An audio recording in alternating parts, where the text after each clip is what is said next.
Eros, cansado e sonolento, procura uma caverna para descansar.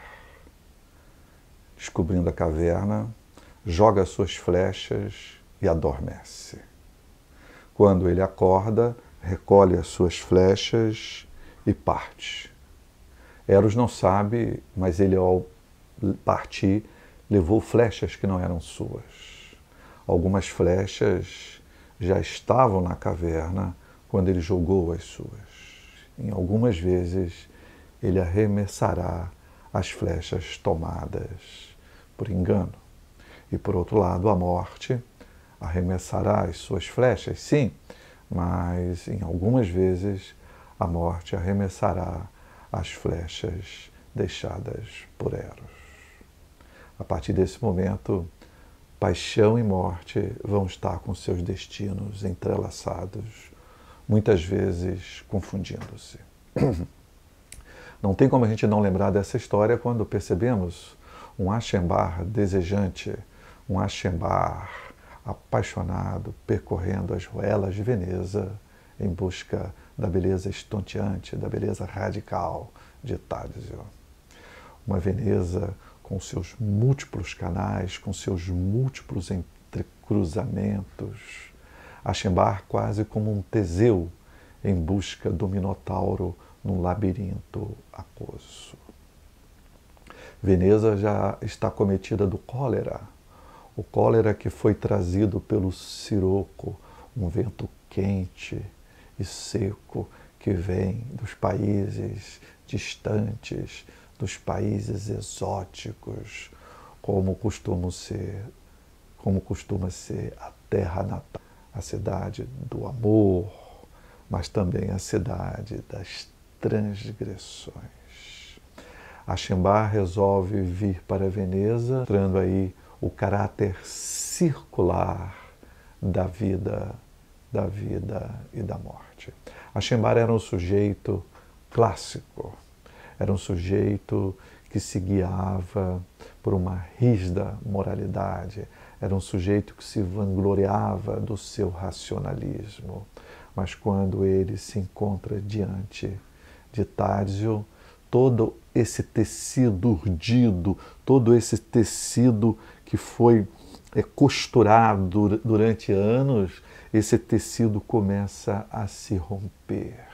Os mundos inferiores, os mundos subterrâneos, os infernos da alma começam a virem à tona e Ashembar começa a se modificar. Ele deixa-se levar pelo barbeiro que lhe pinta o cabelo, que lhe passa maquiagem no rosto para o transformar num sujeito mais jovem. Ashembar passa a ser tudo aquilo que ele sempre condenara. Um simulacro de um jovem, o pastiche de um jovem, o falso. Ashembar sempre se guiara pelo genuíno, né? Pelo genuíno, e agora ele mesmo expõe a uma falsidade, ele passa a ser tudo o que ele sempre havia combatido. Tudo isso para supostamente conquistar Tádzio. Mas ele próprio sabe que isso é impossível. E se isso é impossível, para que viver então? Né? Por que motivo viver?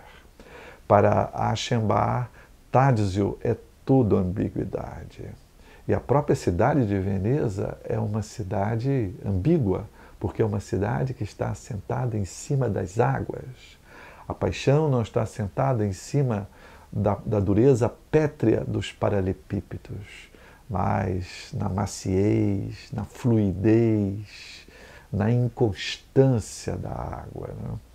E será essa figura ambígua de Tádzio, que é criança e adulto, que é mulher e homem, que é Dionísio e Apolo, que é Deus, o diabo e que é vida e morte. Tádzio é a figura da ambiguidade para Ashembar.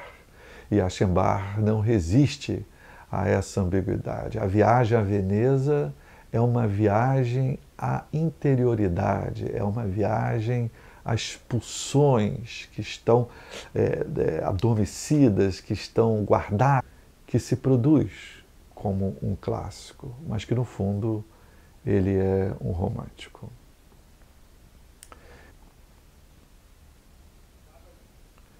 Thomas Mann, em A Morte em Veneza, narra não somente a morte de Gustav von Aschenbach, mas ele narra a morte de uma época, de uma aristocracia, com seu requinte, sua educação, sua moralidade severa e dúbia.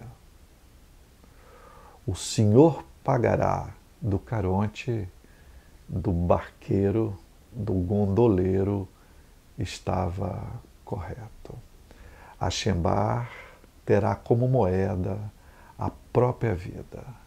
Essa viagem em busca da interioridade, em busca das paixões mais arraigadas e profundas do seu ser, será paga com a sua própria vida. As flechas haviam sido trocadas e a paixão, mais uma vez, tinha um encontro marcado com a morte.